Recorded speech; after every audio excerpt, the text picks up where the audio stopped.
आपने कहा कि 9 मई के वाक़ये में जो भी मुलविस थे उनको सज़ा मिलनी चाहिए, लेकिन ऐसी क्या रीज़न है कि जो भी आके प्रेस कॉन्फ्रेंस करता है और आईपीपी में चला जाता है तो उसके सारे गुनाह माफ़ हो जाते हैं, वो ठीक हो जाता है? इसमें से ये जितने लोग भी आईपीपी में आए हैं, इनमें से कोई भी शख्स डायरेक्टली या इनडायरेक्टली इन जो मेन वाक़यात हैं इनमें शामिल नहीं थे।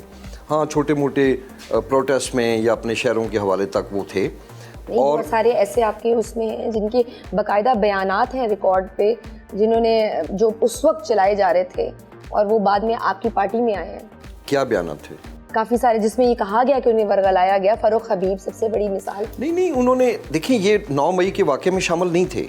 आपको शायद मैं बता देता हूँ कि जिस दिन ये वाक़या हुआ, फ़ारूक हबीब अपने घर पे थे और ये किसी वाक़े में फ़िज़िकली मुलव्वस नहीं है। इन्होंने किसी को फ़ोन करके नहीं बोला कि जाएं और तोड़ फोड़ करें फैसलाबाद में या लाहौर में। और दूसरी बात ये भी कहा जाता है कि जी जो आ जाते हैं तो उनके सारे गुनाह धुल जाते हैं। आप शायद यही पूछना चाह रही हैं। हम में से जितने लोग भी आए हैं, अगर इनके ऊपर कोई FIRs थी तो वो आज भी उनको फेस कर रहे हैं। किसी की भी FIR ख़त्म नहीं हुई। तो ये बिल्कुल it will be unfair to say हम लोग अपनी ज़मानतें करवा के आज भी दहशतगर्दी की अदालतों में केस भुगत रहे हैं। हाँ, ये ज़रूर है कि चूँकि वो एक बिल्कुल ही एक्सट्रीम की पॉलिटिक्स थी जहाँ अदारों के साथ, वहाँ से हम हट के तो दूसरी तरफ आ गए। 2018 में जब आप सबका पार्टी PTI ने इंतखाबी मुहिम चलाई थी तो उनके मंशूर में एक वाज़ेह बात थी कि हम पुलिस कल्चर को बदलेंगे, पुलिस को गैर सियासी बनाएंगे और उसमें मॉडर्न कल्चर लेकर आएंगे और अपडेट करेंगे काफ़ी चीज़ें। क्या वजह है कि हम पुलिस कल्चर को अभी तक नहीं बदल सके? हाँ, कोई ऐसी सीरियस एफर्ट नहीं हुई। आपकी पार्टी अब IPP अगर उनको मौका मिलता है पंजाब में तो वो इस चीज़ को कैसे बदल सकती है? आपने ये जो सारी बातचीत की और पुलिस कल्चर की बात की, पंजाब के तमाम महकमों के इंचार्ज वज़ीर होते हैं। इन्होंने कोई ऐसा, ये शहबाज शरीफ के दौर से शुरू हुआ कि इन्होंने वज़ीर दाखिला ही बनाना बंद कर दिया ताकि ये जो इख्तियारात हैं ये वज़ीर आला अपने पास रखे। अब आप इख्तियारात तो रख लेते हैं मगर रूटीन की चीज़ों के अलावा कोई किसी महकमे के अंदर कोई रेवोल्यूशन लाना या चेंजेस लाना वो वज़ीर आला के बस की बात नहीं है। मैं समझता हूँ कि एक डेडिकेटेड होम मिनिस्टर होना चाहिए जो बैठे और इसको एक डिपार्टमेंट की तरह देखे, पुलिस को, इनके अंदर रिफॉर्म्स करें।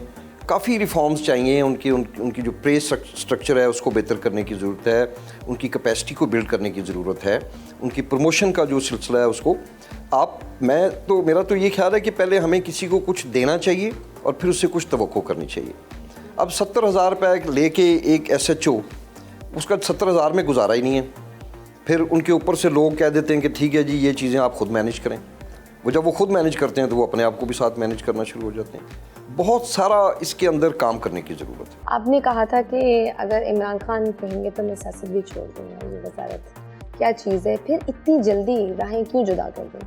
नहीं, जल्दी नहीं थी। उसके बाद देखें, जब मैं वज़ीर दाखिला से मुझे हटाया गया तो मैं तो उनके साथ खड़ा रहा, आखिरी वक्त तक खड़ा रहा। उसके बाद अच्छे बड़े सफ़ेद पोश लोग थे, मेरे वालिद MNA रहे, डंडे पकड़ के चौकीदारों की तरह उनके घर के बाहर बैठे रहे।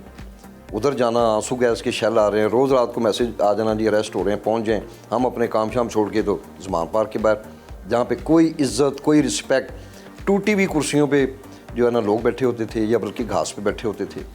तो हमने ये भी किया। फिर उसके बाद इमरान खान के साथ जाते भी रहे इस्लामाबाद। तो ये एक वाहिद, अगर इमरान खान अदारों के साथ टकराव वाला माहौल ना पैदा करते तो यकीन करें कि मैंने किसी के भी कहने पे मैंने नहीं छोड़ना था। मुल्क की खिदमत की है 30 साल, मैं कैसे जाके तो कोर कमांडर के घर को आग लगा सकूँ? तो ये चीज़ें हैं। फिर उसके बाद ऑब्वियसली रास्ता जुदा करना पड़ा। शेख रशीद साहब कहते हैं कि मैं 9 मई वालों को माफ़ी दिलाने के मिशन पर हूं। क्या माफ़ी मिल सकती है? मेरा नहीं ख्याल कि जो लोग इसमें डायरेक्टली या इनडायरेक्टली इन्वॉल्व हैं वो तो उनको अपने कानूनी प्रोसेस का सामना करना पड़ेगा और वो ऑब्वियसली कोर्ट्स में जाएंगे और वहीं पे फैसले होंगे। PTI की मुतअद्दिद ख़वातीन भी जेलों में बंद हैं, उनको रिहाई मिलनी चाहिए। वही ये हमारी सिंपथीज़ ख़वातीन के लिए क्यों ज़्यादा होती हैं? मर्दों के लिए भी वैसे ही है। जेल तो जेल है, उसमें औरत रह रही हो, मर्द रह रहा हो। मेरा ये ख्याल है कि जो लोग भी इसमें डायरेक्टली या इनडायरेक्टली इन्वॉल्व नहीं है उनको माफ़ी भी मिलनी चाहिए और उनको मेन स्ट्रीम में आके पॉलिटिक्स करने की भी इजाज़त मिलनी चाहिए। मगर अगर आप इन्वॉल्व हैं इंस्टिगेट करने में, लोगों की दिमाग जहन साजी करने में, लोगों को भेजने में, तो उसके लिए तो फिर मैं समझता हूँ फ़िलहाल कोई ऐसी माफ़ी की रिक्वेस्ट मैं तो नहीं करूँगा। पीटीआई छोड़ने वालों की मंजिल या ठिकाना आईपीपी है, वो खुद आ रहे हैं या लाया जा रहा है? ये बड़ा इंटरेस्टिंग है और इसको थोड़ा सा समझने की ज़रूरत है। आईपीपी क्या है? ये 99.9% पीटीआई के ही लोग हैं। हम अलीम खान हमारे लिए नए नहीं हैं, जहांगीर तरीन हमारे लिए नए नहीं हैं, जो भी चौधरी इखलाक साहब नए नहीं हैं। हम सारे एक पार्टी में थे, हम एक मंशूर पे काम कर रहे थे। ये तो इमरान खान ने धक्के मार के तो जहांगीर तरीन को भी निकाला, अलीम खान को भी निकाला। जब तक मकसद था उन्होंने इनको यूज़ किया, इनकी पास जो भी इनकी था उन तमाम फैसिलिटीज़ को इन्होंने यूज़ किया। उसके बाद फिर उस्मान बुज़दार साहब आ गए, फिर वो ये हो गया कि शायद तरीन साहब जो हैं ये अच्छे नहीं हैं, खान साहब अलीम खान साहब अच्छे नहीं हैं। पीटीआई छोड़ के कोई भी शख्स मैंने नहीं देखा अभी तक कोई नून लीग में या पीपल्स पार्टी में गया हो। हम इधर बड़े कंफर्टेबल महसूस करते हैं। जहांगीर तरीन और नवाज शरीफ दोनों ताहियात नाअहल हैं। कुछ लोग एक्शन एक्ट की भी बात करते हैं। व्हाट डू यू थिंक कि जहांगीर तरीन का इंतखाबी सियासत में कितना क्या कोई रोल आपको नज़र आ रहा है, या वो as a mentor he IPP को लीड करेंगे? अगर नवाज शरीफ साहब को इजाज़त मिल रही है तो मैं समझता हूँ कि उनसे बड़े गुनाहगार तो तरीन साहब नहीं थे, इनको भी मिलनी चाहिए और मेरा ख्याल है मिलेगी। तो इसलिए वी आर वेरी होपफुल कि हमारे इंशाल्लाह वज़ीर आज़म के कैंडिडेट जहांगीर तरीन साहब ही होंगे।